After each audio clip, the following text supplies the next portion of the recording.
Hello students, आज આપણે SAT સબ્જેક્ટની અંદર પાઇલ્સ વિશે જોતા હતા। તો એની અંદર આપણે નંબર 1 પાઇલ્સ જે છે એ જોઈ લીધી હતી, જેનું નામ હતું H box and tube pile. બરાબર, હવે આપણે ટિમ્બર પાઇલ આવશે। તો ટિમ્બર પાઇલની વાત છે તો નોર્મલી આ જે પાઇલ છે લાકડામાંથી કે ટિમ્બરમાંથી બનાવવામાં આવેલી હશે। સાથે સાથે બીજી વસ્તુ તમને સમજાવી દઉં કે નીચેના ભાગે આપણે સોઇલ જો એને પેટર્ન આપવામાં આવે છે તો એને આપણે ટેબલ કહીશું। ઉપરના ભાગે મથાળે આપણે પ્રેશર આપવા માટે સ્ટીલ પ્લેટ એટેચ કરેલી હોય છે। બરાબર, એની સાથે સાથે આપણે જોઈએ તો નીચેના ભાગે આપણને જે બ્લેક કલરનું દેખાય છે એ છે સીઆઈ શું।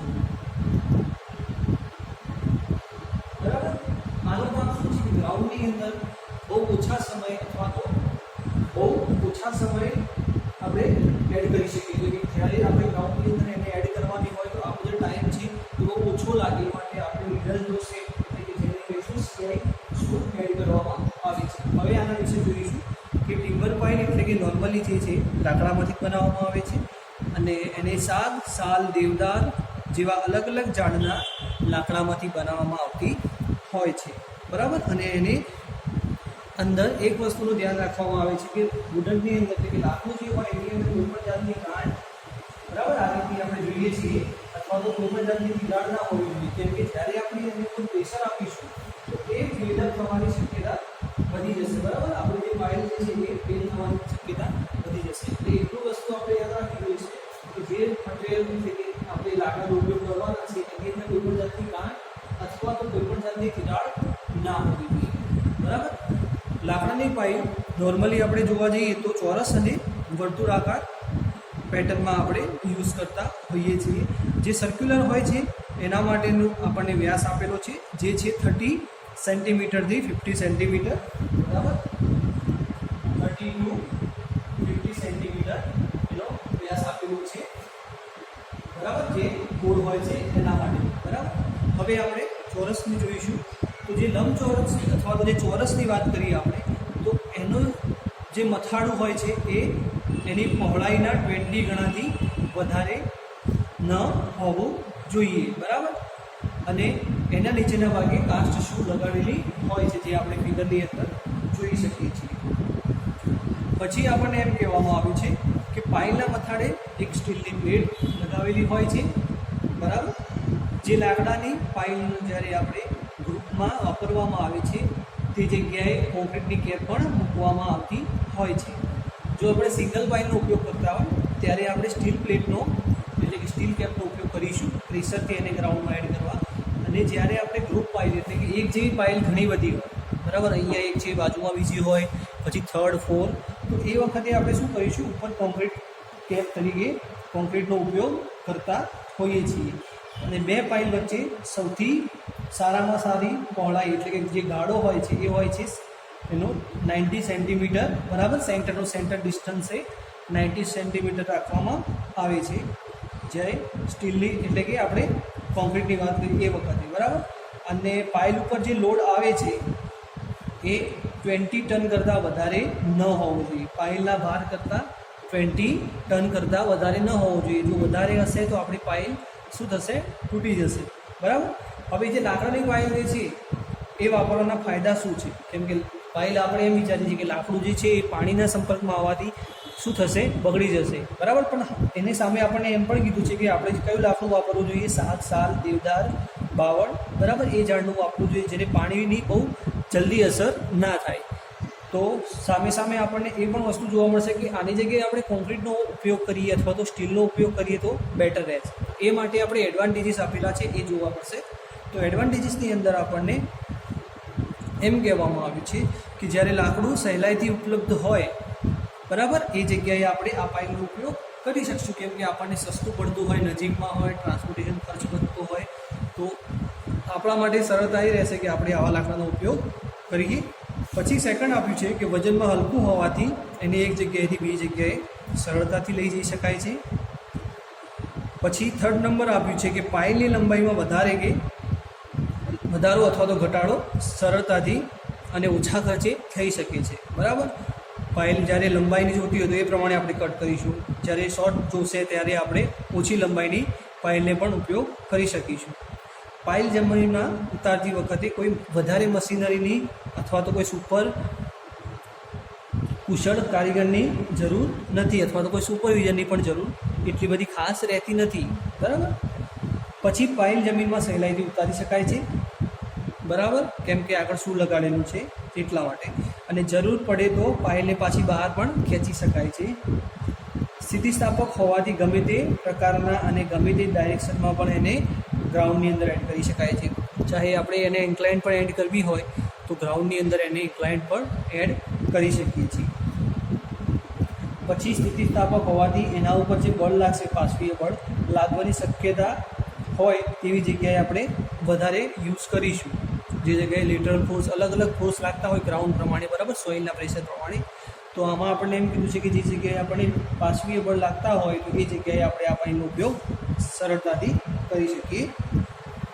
પછી વપરાશમાં વધારે હોય તેવી જુદી જુદી લંબાઈ અને સાઇઝની પાઇલો ઝડપથી મળી શકે છે. બરાબર, કેમ કે આમાં કોઈ પણ જાતનું કન્સ્ટ્રક્શન અથવા તો કટિંગ મશીનની જરૂર નહીં પડતી, કેમ કે ટિમ્બર છે એટલે ઇઝીલી એને કટ કરી શકાય છે. અને લંબાઈ પ્રમાણે તમારે જેટલી પણ સાઇઝની રિક્વાયરમેન્ટ હોય એ પ્રમાણે તમે લંબાઈ અને પહોળાઈ એની માપી અને એનો યુઝ કરી શકો છો. હવે આ જોયા આપણે એડવાન્ટેજીસ એટલે કે એના ફાયદા, પરંતુ એની સાથે સાથે આપણને ગેરફાયદા પણ આપેલા છે. બરાબર, તો એ જોઈશું. તો માટી, દરિયાનું પાણી અથવા તો જીવજંતુઓ પાઇલનું શું કરે છે? ખવાણ કરે છે. મેં તમને પહેલાં પણ કીધું, ભલે પાઇલ ટિમ્બરની છે પણ એમાં સારા ઝાડનો ઉપયોગ કરીશું તો વધારે સમય ચાલશે, પરંતુ એમાં સડો પણ પડી શકે છે, પાણીના સંપર્કમાં આવવાથી બગડી પણ શકે છે. આવા પાઇલ વધારે ભાર લઈ શકતા નથી, એન્ડ બેરિંગ પાઇલ તરીકે વાપરી શકાતા નથી. સખત જમીનમાં લાકડાના પાઇલ ઉતારવું ખૂબ જ મુશ્કેલ છે. જ્યારે હાર્ડ લેયર હશે ગ્રાઉન્ડનું તે વખતે આપણને તકલીફ પડશે. ઘણી વખત પાઇલ આપણા તૂટી પણ જતા હોય છે, ભલે નીચે કાસ્ટ આયર્નની આપણે શું લગાડેલી હોય. જરૂરી લંબાઈ અને માપોની પાઇલ મેળવવું મુશ્કેલ છે. પછી જો પાઇલને યોગ્ય ટ્રીટમેન્ટ આપવામાં ન આવે તો તેનું ડ્યુરેબિલિટી એટલે કે ટકાઉપણું જે છે એ ખૂબ જ ઓછું થઈ જાય છે અને એનો જીવનકાળ પણ ઓછો થઈ જશે. બરાબર, એટલે પાઇલને ટ્રીટમેન્ટ આપવી પડે, અથવા તો જે સડો હોય એ ના થાય એ માટેની દવા પણ એને એડ કરવી પડે, તો આપણી પાઇલ વધારે સમય ચાલી શકશે. પછી આવશે કમ્પોઝાઇટ પાઇલ. એટલે કમ્પોઝિટનું તમને ખબર જ છે કે બે વસ્તુ ભેગી કરી અને અથવા તો 2-3 વસ્તુઓ ભેગી થઈને બનતી હશે. તો આ જે પાઇલ જે છે એ જ આપણી છે કોન્ક્રીટ અને ટિમ્બર બંને કમ્બાઇન્ડ પાઇલ રહેશે. હવે એ પાઇલ જોઈશું. તો આ પાઇલની વાત કરીએ હવે, જેનું નામ છે કમ્પોઝાઇટ પાઇલ. તો આના પહેલાં જેની પાઇલની વાત કરીએ એ હતી આપણે ટિમ્બર. હવે કમ્બાઇન્ડ છે ટિમ્બર અને એની સાથે સાથે કોન્ક્રીટ. તો ટિમ્બરની ઉપર આપણે કોન્ક્રીટને આની અંદર પેસ્ટ કરાવીશું. તો આપણે જોઈએ કે આ પાઇલ કઈ રીતે કામ કરે છે. બરાબર, તો આ પાઇલ બને ત્યાં સુધી બે મટીરિયલમાંથી બનતી હોવાથી એને શું કહેવામાં આવે છે? કમ્પોઝાઇટ પાઇલ, અથવા તો એને ગુજરાતીની અંદર સંયોજિત ફૂટ પણ કહી શકાય છે. બરાબર, જેની અંદર બે મટીરિયલ ભેગા કરી અને એની ઉપર લોડ ટ્રાન્સફર કરવાનું કામ કરવામાં આવે છે. ફોર એક્ઝામ્પલ આપણે જોઈ શકીએ છીએ કે ટિમ્બર એટલે કે લાકડું અને કોન્ક્રીટ બંને મિક્સ કરેલા છે. હવે આ જે પાઇલ છે, બરાબર, એના ઉપર શું વસ્તુ છે કે ટકાઉપણા અને લાકડાના સસ્તાપણાનો આપણને ફાયદો થશે. એટલે કે જે ટિમ્બર જે છે એ સસ્તું પડશે આપણને ગ્રાઉન્ડની અંદર એડ કરવાનું, તો ટિમ્બર પાઇલ આપણે લાવવાની સસ્તી પડશે અને એના ઉપર લોડ કેરી થાય એ માટે આપણે કોન્ક્રીટનો યુઝ કરીશું. જો આપણે ખોટું કોન્ક્રીટ યુઝ કરીશું તો આપણને થોડું મોંઘું પડશે. બે મટીરિયલનો યુઝ કરવાથી આપણને એમ કહેવામાં આવ્યું છે કે સસ્તું પડે, એ માટે આપણે આ રીતે બનાવીએ છીએ. આવા પાઇલના નીચેનો જે ભાગ છે એ લાકડાનો હોય છે. બરાબર, નીચેના ગુજલતલ આગળ લાકડાની પાઇલ ટકાવી એના ઉપર આપણે કોન્ક્રીટિંગ કરતા હોઈએ છીએ. ફાયદા આપણને જોવા પડશે આની અંદર અને ગેરફાયદા પણ આપેલા છે. તો ફાયદાની અંદર એમ કીધું છે કે સસ્તા પડતા હોવાથી આપણને આ પાઇલનો ઉપયોગ કરીએ છીએ, સહેલાઈથી બનાવી શકાય છે અને જ્યાં બીજા પ્રકારની પાઇલ અનુકૂળ ન આવતી હોય ત્યાં આપણે આ પાઇલનો ઉપયોગ કરીશું. બરાબર. છેલ્લી લાઈન જે જોઈએ એના અંદર બહુ મહત્ત્વનો ટોપિક હતો કે કોઈ પણ જાતની પાઇલ યુઝ ના કરી શકાતી હોય તો એ જતે આપણે એ પ્લેસ ઉપર આપણે આ પાઇલનો ઉપયોગ કરીશું. હવે એના ડિસએડવાન્ટેજીસ પણ આપેલા છે તો એ જોઈશું કે પાઇલની રચનામાં બે જુદા મટીરિયલ વચ્ચે યોગ્ય જોડાણ ન થાય તો પાઇલ નબળી પડી જાય છે. બરાબર. જે જોઈન્ટ જે છે એ વ્યવસ્થિત ના થયો હોય, અહીંયા આપણે જોઈએ તો કે આ બંનેનું જોઈન્ટિંગ જે વ્યવસ્થિત ના થયું હોય તો પાઇલ આપણી નબળી પડે છે. કઈ રીતે? તો માની લઈએ કે પાઇલ જે છે આપણી આ રીતે જે કોન્ક્રીટ બધું આપણે એક બાજુ જતું રહ્યું હોય તો શું થશે કે આની પર જે લોડ આવશે અહીંયા આવશે, બાકી લોડ એનો કેરી નહીં થાય. આ જે પાઇલ છે એ કવર થવાની શક્યતા વધી જશે. બરાબર. પછી આપણને નેક્સ્ટ પાઇલ આપેલી છે એ જોઈશું, જેનું નામ છે સેન્ડ પાઇલ.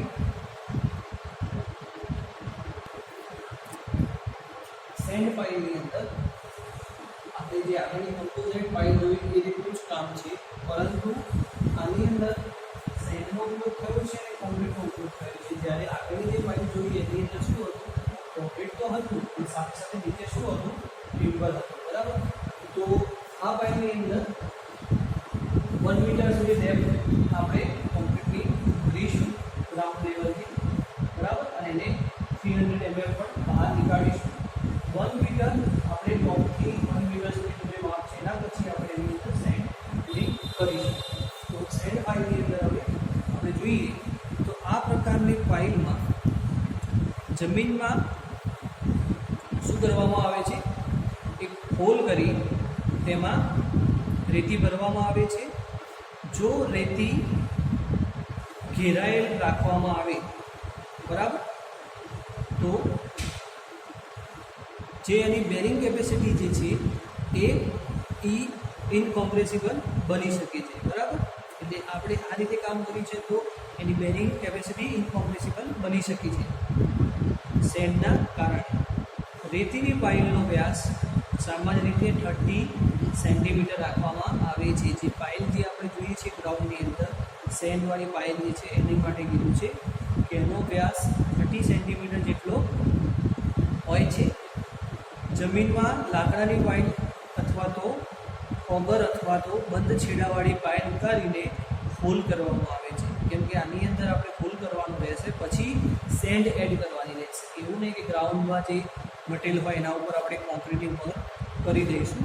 તો એક હોલ કરી પછી એની અંદર સેન્ડ નાખવામાં આવશે. પછી એ શાના વડે કરીશું? તો ઓગર અથવા તો લાકડાની પાઇલ અથવા તો સ્ટીલની પાઇલ ઉતારી અને પછી એને બહાર કાઢી દેવામાં આવશે. એટલે ગ્રાઉન્ડની અંદર આપણને જરૂરી ઊંડાઈ સુધીનો હોલ મળી જશે. પછી આ હોલની અંદર ભીની રેતી ભરવામાં આવશે અને રેતીને બરાબર કૂટવામાં આવે છે. કોમ્પેક્શન કરવું જરૂરી છે, કેમ કે ઘણી વખત એવું પણ થતું હોય છે કે જ્યારે આપણે એની ઉપર કોન્ક્રીટિંગ વર્ક કરતા હોય તો અહીંયા સુધી કોન્ક્રીટિંગ વર્ક થઈ ગયું હોય, પરંતુ જે સોઇલ આપણી જે સેન્ડ છે એનું સેટલમેન્ટ અહીં સુધી થઈ જાય તો વચ્ચે આપણને આ જગ્યામાં એર વોઇડ જોવા મળે છે. એના કારણે ભવિષ્યમાં જે ઉપરનો આપણું આ મેઝરમેન્ટ છે 1 મીટર નીચે જશે, એટલે કે 300 mm છે એમાં ઘટાડો થતો પણ જોવા મળે છે. બેટર છે કે આપણે શરૂઆતથી જ સારી રીતે કોમ્પેક્શન કરી દઈએ. બરાબર. આનું આપણે સારી રીતે કોમ્પેક્શન કરી દઈશું કે જેથી એના ઉપર જે લોડ આવવાનું છે, એના ઉપર જે કોન્ક્રીટ આવવાનું છે, સારી રીતે લોડ કેરી કરી અને ગ્રાઉન્ડની અંદર પહોંચાડી શકીએ. પછી આગળ વાત કરીએ આપણે તો પાઇલના મથાળાનો 1 મીટર જેટલો ભાગ કોન્ક્રીટથી ભરવામાં આવે છે. જે મેં તમને પહેલાં પણ કીધું હતું, 1 મીટર સુધી કોન્ક્રીટ ભરવામાં આવે છે, જેથી રેતીના પાઇલમાંથી બહાર ના નીકળી જાય. બરાબર. કેમ કે ગ્રાઉન્ડની અંદર વધારે ડીપ સુધી એડ નહીં કરીએ તો આ શું થશે? એના પર લોડ આવવાથી એ પૂરતો મૂવમેન્ટ થઈ જશે. મૂવમેન્ટ ના થાય એ માટે એની ઊંડાઈ થોડી વધારે રાખવાની રહેશે. બરાબર. પછી રેતીના પાઇલને સામાન્ય રીતે 2 મીટરથી 3 મીટરના અંતરે સ્ટ્રક્ચરના કોલમની નીચે બનાવવામાં આવે છે. બરાબર. પછી આપણને એમ કીધું છે કે આવા પાઇલની લંબાઈ તેના વ્યાસના 12 ગણા કરતાં વધારે ન હોવી જોઈએ. આ જે પાઇલનો વ્યાસ હશે એનાથી 12 ગણા એટલે કે 12 ગણાથી વધારે ન હોવો જોઈએ. અને રેતીની પાઇલ 100 ટન પર મીટર સ્ક્વેર જેટલા ભાર વહન કરી શકે છે. કેટલો? 100 ટન પર મીટર સ્ક્વેર જેટલો ભાર વહન કરી શકે છે. તો આ જે ભાર કરવાની કેપેસિટી જે છે, લોડ કેરિંગ કેપેસિટી જે છે એ મેક્સિમમ છે, વધારે છે, એટલા માટે આપણે આનો ઉપયોગ કરીએ છીએ. આ શું છે કે આપણને ઓછા ખર્ચ મળી જશે. સાહેબ તો ઓછા ખર્ચે મળશે, આમાં કોઈ સ્ટીલનો ઉપયોગ ના ટિમ્બરનો ઉપયોગ થશે, બરાબર, એટલે આપણને સસ્તી પડશે. તો હવે આપણે એના ફાયદા ગેરફાયદા એટલે કે એડવાન્ટેજીસ અને ડિસએડવાન્ટેજીસ જોઈશું. તો એડવાન્ટેજીસની અંદર એમ કીધું છે કે આવા પાઇપ નાના મકાનો અને રોડના ઇમ્બેકમેન્ટ માટે આપણે ઉપયોગ કરતા હોઈએ છીએ. પછી બાંધકામ, આમાંથી શું થશે, બાંધકામ આની ડિઝાઇન કોઈ ખાસ એવી છે ના, એટલે બાંધકામ આનું સરળ છે. આમાં રેતીની જગ્યાએ ગ્રેવલનો પણ ઉપયોગ કરી શકીએ છીએ. અને ભૂગર્ભ જળ ને તેના ઉપર કોઈ પણ જાતની અસર થતી નહીં, કેમ કે ગ્રાઉન્ડની અંદર શું છે, સેન્ડ, સોઇલ, બધા આવા ઘણા બધા પાર્ટિકલ જોવા મળે છે, તો કેમ કે પાણીની આના ઉપર કોઈ અસર થાય નહીં. હવે ડિસએડવાન્ટેજીસ જોઈશું તો શું છે કે આવા પાઇપ સોફ્ટ સોઇલ માટે અનુકૂળ નથી, એટલે કે લૂઝ સોઇલ હોય, નરમ સોઇલ હોય, એના માટે ઉપયોગમાં લઈ શકાય નહીં. જ્યાં ધોવાણ થવાની શક્યતા વધારે હોય, પાણીના કારણે ધોવાણ થવાની શક્યતા વધારે હોય, એ જગ્યાએ આપણે આ પાઇપનો ઉપયોગ નહીં કરી શકાય. જે વિસ્તારમાં વારંવાર ધરતીકંપ થતા હોય એ જગ્યાએ પણ આપણે ઉપયોગ નહીં કરી શકીએ, બરાબર. તો આ થઈ આપણી સેન્ડ પાઇપ. ફરીથી એક વખત જોઈ લઈશું, બરાબર, કે કઈ કઈ પાઇપ આજના લેક્ચરની અંદર જોઈ. તો સૌ પ્રથમ વાત કરીએ તો આપણે 3 પ્રકારની પાઇલ જોઈ હતી સ્ટીલ પાઇલની અંદર, બરાબર. આપણે બધું જોઈ લઈએ સ્ટાર્ટિંગથી, કે એચ પાઇલ, બોક્સ પાઇલ અને ટ્યુબ પાઇલ. પછી આપણે ટિમ્બર પાઇલ જોઈ હતી, બરાબર. ટિમ્બર પાઇલની અંદર ટિમ્બરનો ઉપયોગ થતો હોય છે. પછી કમ્પોઝાઇટ પાઇલનો ઉપયોગ જોયો તો એની અંદર 2 મટીરિયલ ઉપયોગ થાય છે, એક ટિમ્બર અને કોન્ક્રીટ. પછી આપણે સેન્ડ પાઇલ જોઈ. હવે આપણે જોઈશું factor affecting in selection of pile. તો પાઇલની પસંદગી ઉપર અસર કરતા પરિબળો, તો એની અંદર જે છે બાંધકામનો પ્રકાર કેવો છે, નાણાંની પ્રાપ્યતા કેવી છે, પછી લેન્ડિંગ કન્ડિશન કેવી છે, પછી નેક્સ્ટ આપણે એમ કીધું છે કે મટીરિયલ કેવું છે અથવા તો યંત્ર સામગ્રી આપણે કેવી ઉપયોગ કરવાની છે, જમીનનો પ્રકાર, એના ગુણધર્મો. આપણે ખાલી આજે એટલીસ્ટ જોઈ લઈશું, કાલે આપણે નેક્સ્ટ લેક્ચરમાં એને સમજાવીશું. તો નેક્સ્ટ આપણને 6 નંબરમાં આપ્યું છે કે પાઇલને જમીનમાં ઉતારવા માટેની સગવડ કઈ રીતની છે, પાઇલની આજુબાજુ જમીન કેવી રીતની છે, ધોવાણ થઈ શકશે કે નહીં, પાઇલની કિંમત કેટલી છે, કઈ પાઇલ આપણે યુઝ કરવાના છીએ, પાઇલનું મેન્ટેનન્સ કેટલું આવશે, પાઇલનું પોતાનું વજન કેટલું છે, બરાબર. ભૂગર્ભ જળની પાઇલ ઉપર શું અસર થશે, જરૂરી પાઇલની સંખ્યા કેટલી છે. એટલે આવા ઘણા બધા કારણો બનતા હોય છે જે આપણે પાઇલ માટે ફેસ કરવા જરૂરી છે. કે જે જગ્યાએ આપણે પાઇલ ઉપયોગ કરવાના છીએ, ટિમ્બર હોય, સ્ટીલ હોય, કે જેટલું મટીરિયલની પાઇલ હોય, તો એના માટે ઘણા બધા પરિબળો અસર કરતા હોય છે. જ્યારે આપણે પાઇલનો ગ્રાઉન્ડમાં ફેડ કરવાની હોય તો એ વખતે આપણે કઈ પાઇલનો ઉપયોગ કરીશું અને કેમ, અને કે સ્ટીલ પાઇલનો ઉપયોગ કરીશું તો કેમ, ટિમ્બર પાઇલનો ઉપયોગ કરીશું તો કેમ, અને સેન્ડ પાઇલનો ઉપયોગ કરીશું તો કેમ, અને કમ્પોઝાઇટ પાઇલનો ઉપયોગ કરીશું તો કેમ, બરાબર. આની ઉપર ઘણા બધા પરિબળો અસર કરતા હોય છે. એ આપણે નેક્સ્ટ લેક્ચરની અંદર જોઈશું, જે મેં તમને હાલ જોયા આપણે, બરાબર. તો આજે આપણે અહીં સુધી રાખીશું. તમારા લોકોએ હોમવર્કની અંદર મને શું મોકલવાનું રહેશે, આજે જે ફિગર જોઈ સેન્ડ પાઇલ, પછી કમ્પોઝાઇટ પાઇલ અને ટિમ્બર પાઇલ, એની ફિગર દોરી અને મને પિક મોકલવાનો રહેશે, બરાબર. Thank you. આ એક વખત જોઈ લો. 1 મીટર 300 mm. આ છે આપણે કમ્પોઝિટ ફાઇલના જેવું જ કામ છે, પરંતુ આની અંદર કોઈ બીજું મટીરિયલ યુઝ નહીં કરતા. આપણી જે સેન્ડ છે આજુબાજુ એ પ્રકારની સેન્ડ જ રહેશે. તો કોન્ક્રીટ અને સેન્ડ એટલા માટે કે એના ઉપર જે વજન આવે છે એ 1000 ટન પર મીટર સ્ક્વેર પ્રમાણે લોડ કેરિંગ કેપેસિટી કરી શકીએ છીએ. એટલા માટે આપણે સેન્ડનો ઉપયોગ કર્યો છે.